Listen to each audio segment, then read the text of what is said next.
This is MIcornus Phokane, the leader and the founder of Church Governance Solutions. Today, I just want to speak about what makes ministries fail, because there are many of us who actually started ministries, and the ministry doesn't seem to be seeing the light of the day. It doesn't seem to be showing progress. And there are those ministers that have started ministries, and those ministries didn't pick up, and they've given up, and they've walked away from it. And some have tried, failed, tried again and failed, and they've since given up. And we want to speak about these things that makes ministries fail, so that even those that are still going to start ministries, you're dreaming of starting a ministry, or some of you have started ministries already, so you become very cautious and careful so that your ministry doesn't fail like others have failed. And that's the reason why we want to deal with this topic today, and I hope that it will help you as you follow us right now in these teachings. And what makes ministers fail, first of all, is when the visionary was not called by God in the first place. Because some of ministers are actually going into ministry because they've seen their friends going into ministry. There are those that go into ministry because they think that there's money in the ministry. So therefore, they're trying to secure themselves an additional income through a ministry. And some of the people actually try to build a legacy that will bring money even when they've retired from their working places. So that type of a mindset is what makes people actually to enter into ministry, even when they are not called by God. There are those that are having excessive hunger for fame, as we have spoken, and they think that the church will make them famous. People that have confidence issues, and they think that leading a church, it is going to make them famous and known, and it will actually put respect upon them, and people will honor them because they're running a church. There are many reasons why people start churches, and we are saying that some of these reasons are the ones that make the church to fail, particularly if you are not called by God. When a minister is not called by God, that is actually a recipe for fail. And majority of the people fail purely because of that. The second thing that we have seen that makes ministers fail is when the vision is not clear to those who are following it. Because sometimes the visionary has got the vision known to him or her and understood by him or her, but it's not enough to be understood by you, Pastor. It is very important that that vision is understood by those people that are coming here to support. Remember, we're speaking about vision supporters. We're speaking about also vision financiers, people that would come and they come to join you and to support you in this vision. Now, it is very important that the vision that they come to support you about, they themselves understand it. Because when the people that are following you on the vision and they don't understand the vision, they are going to start to support, but they're going to actually fail or get tired, because people don't want to support what they don't know it is all about. People don't want to support what they are not sure where it is going. So therefore, it's very important that when you outline the vision to them, that is why Habakkuk says, write down the vision so that those that see it may run it. And it is very important that you do write it down. And not only write it down, but outline it to the people. Let people know exactly what the vision is all about. Let them understand, actually, step by step, what the vision means. Because when they don't understand the meaning of the vision, they are actually going to support just for a while, but they're going to give up, because people don't want to support, as I've said, things that they don't know what are they all about. So it's very important that the vision is clear, not only to you as a visionary, but everyone else who's supporting the vision must be clear to them. The other thing that makes ministries fail is when the visionary perceives the ministry as money-making scheme. When you enter ministry and you think that ministry is going to bring a lot of cash to you, it's going to sustain your family financially, it's going to supply you with money. And many people have given up because they don't realize that ministry may even demand the very same little money that you have for your family to be supported with. Because a ministry becomes like a baby to you as a visionary, whereby you will spend a lot of money actually investing into the ministry. Ask many pastors that started churches, they will tell you that they've bought the instruments with the money from their own pocket. And some of them will tell you how many how many rentals that they've paid from their own pocket for the venue that you're fellowshipping in. The reason is because you see a church as a money-making scheme, but I want to tell you now that you may have a bunch of people that are gathered there and they're not givers.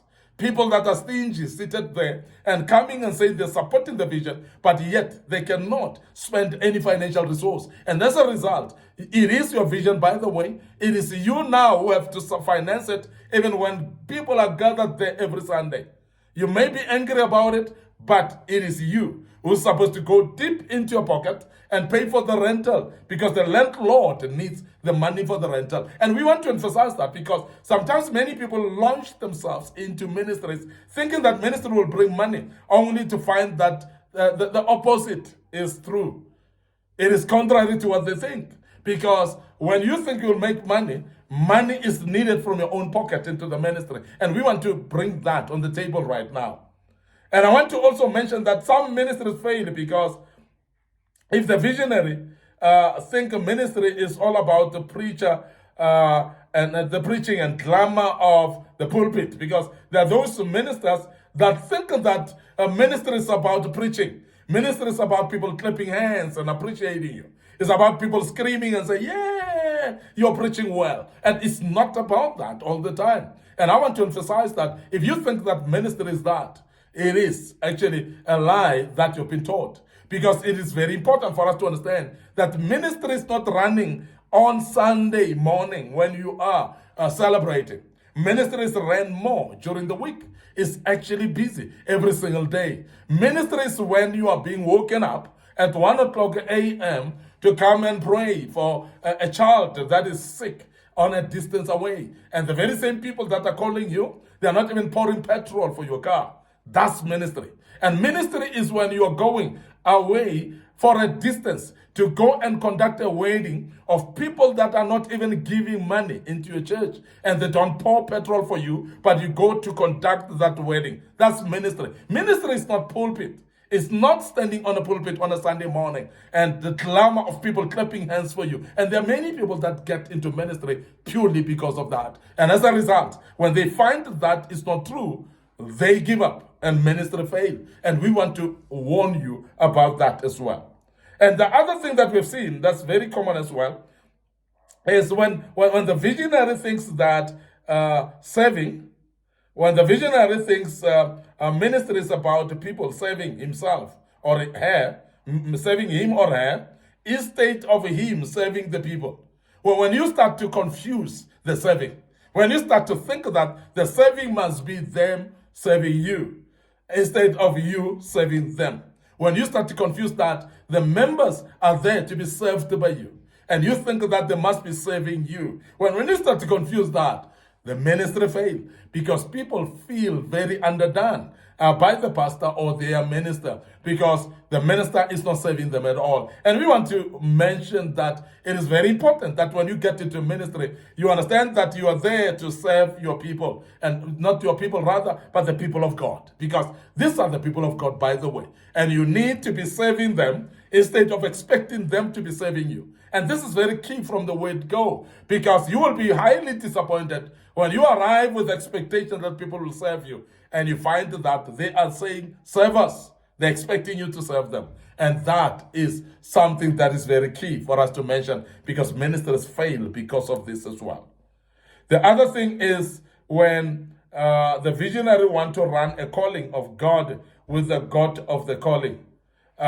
When the visionary want to run a calling of God without the God of the calling, rather. That's what we want to say. Because a calling of God is needing God to run it through you. And this is one thing that we want to emphasize. When God calls you, God want to run the calling through you. It is his own vision. It's God's vision that want to be instituted.